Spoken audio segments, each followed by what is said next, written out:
Hey everyone, I wanted to remake the last video I just put up because there were some things I need to correct. So this is about preparing for, the reset, being prepared when those days where we have no electricity are upon us. So the heater that I know of it's by the brand Mr. Heater. They sell different models. They are compatible with the smaller propane tanks or the larger propane tanks that you can use like you use with gas grills. If you get the larger one, you have to buy a hose adapter, okay? So, roughly probably run you around 200 and change with everything, depending on how many propane tanks you buy, okay? Or depending on which size you get. I'm talking about like the Big Buddy, Mr. Heater Big Buddy. So there's that. That's the one I'm intending on getting for myself, and I may just get the smaller propane canisters because that might be more portable for me. But do you know what is best for you? Another consideration is maybe sleeping bags, because sleeping bags, they are designed to be in like really cold weather, some of them. So that might be a consideration. I picked up like survival sleeping bags, like for $17 on Amazon, but you might want to get like a more like camping or hunting sleeping bag, like that kind of thing. But again, and that's just something to consider. These are all things to consider, but you do what is best for you. I'm just saying the sleeping bag because you can get in the sleeping bag in your bed and then have the other blankets on top of you, to kind of maybe conserve on your heating fuel, right?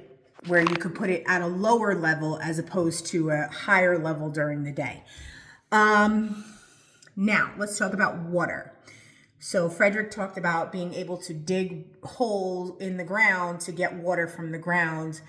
That is an option for some people, I guess. I'm not exactly sure if that's necessary, I should say. I don't know if it's necessary, but it is obviously a good survival skill to have. I am planning on getting potted water. I'm going to get 3-gallon things. Actually, probably what I'm going to do is get like a combination, get like a couple 3 gallons, but also get 5-gallon jugs like they use with the water coolers. But you can get the 5-gallon jugs at the supermarket. You don't need a water cooler. Now, I mentioned in the previous video, I was talking about these electric pumps, but I found manual ones on Amazon. And that's why I wanted to make this video again, because the manual ones, you can use it, you just put it onto the top of the jug and you can get your water. So now, depending on how big your family is, how much water you're gonna need, you can get several of those jugs. They're pretty affordable, and you just have them, and then you have these manual pumps so that you can get fresh, clean water for whatever needs you need. I used to use those all the time, but I had a rechargeable one. It was like one that I could charge with a USB. So those are an option, but again, that's powered. So I'm talking strictly manual.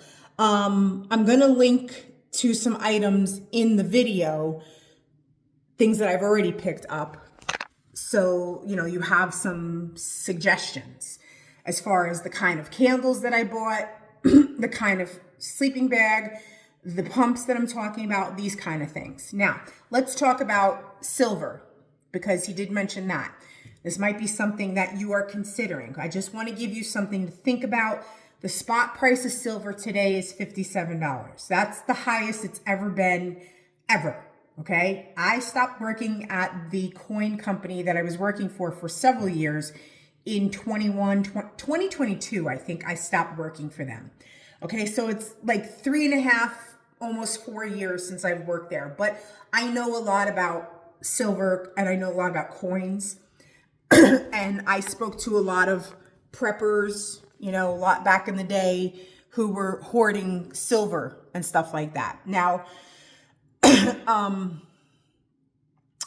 we would advise them because, like our company specialized in selling Morgan silver dollars, but we also specialized in collectible coins.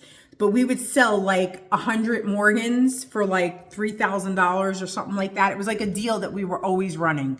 And we would always that was like our loss leader. So we would always get people calling in for the Morgans. and they were buying them. And, so as a salesperson, part of your job is, so what are you planning on doing these? Well, I'm planning on saving them, because you never know when the economy is going to fall out. And a lot of the times I would tell them, well, listen, you're buying, like, you're trying to buy like nice coins, but at the end of the day, it's only dollar face value. So like, what are you buying that coin for? Like if you're thinking that like you're going to spend it, that you're going to get all this money, like this was the kind of thinking back then. We were really just trying to make sure they get better coins, but it does kind of hold true, because if you're only thinking about this, you can't think about like the dollar value. You might want to consider getting a mixture of bullion and coins. Now, what do I mean? Bullion has no face value to it. It's not a coin. It's not currency. It's strictly silver. And a coin has a dollar value or a 50-cent value or a $5, whatever it is, depending on what kind of coin you're buying. And it can be spent. Okay. So if it comes down to, you have 1 troy ounce of pure silver that's worth spot price, which is 50 some odd dollars, well then, you can barter with that in that respect. But I don't know how any of that is going to work. So like, again, this is completely up to you if you think it's right for you to buy some silver. I just want to kind of direct you in the right direction.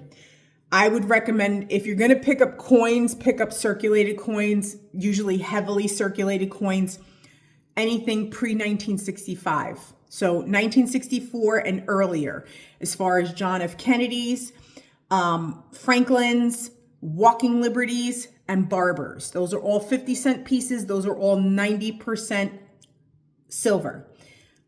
Dollar pieces are Peace dollars and Morgans. Again, all of these coins can be bought in heavily circulated condition. So they may say heavily circulated, they may say circulated, they may say cull. Those are all indicators of what I'm talking about. They're circulated, they're not pretty coins, but they are currency. They can be spent. But then again, you may want to pick up some bullion as far as rounds or bars. Typically people buy rounds because they're struck in pretty designs like the coins, but these have no dollar amount to them. They don't have anything that says this is a US $1 coin or a US 50-cent coin. You won't see that on the round. So, but it will be more pure. It'll be 1 full troy ounce of pure silver. So there will be more intrinsic value in that piece of silver as opposed to the 90% silver coins. So if you choose to go that route, you may want to do a mixture, okay? Just to keep your costs down, because like I said, $57 per ounce, that could add up very quickly. And that's why I never even when it was $23 an ounce 4 years ago, okay, I never really wanted to invest in silver. In hindsight, whatever, I can't go back and rewrite time as far as that. So these are just some considerations. I will have a list of things in this video at some point today.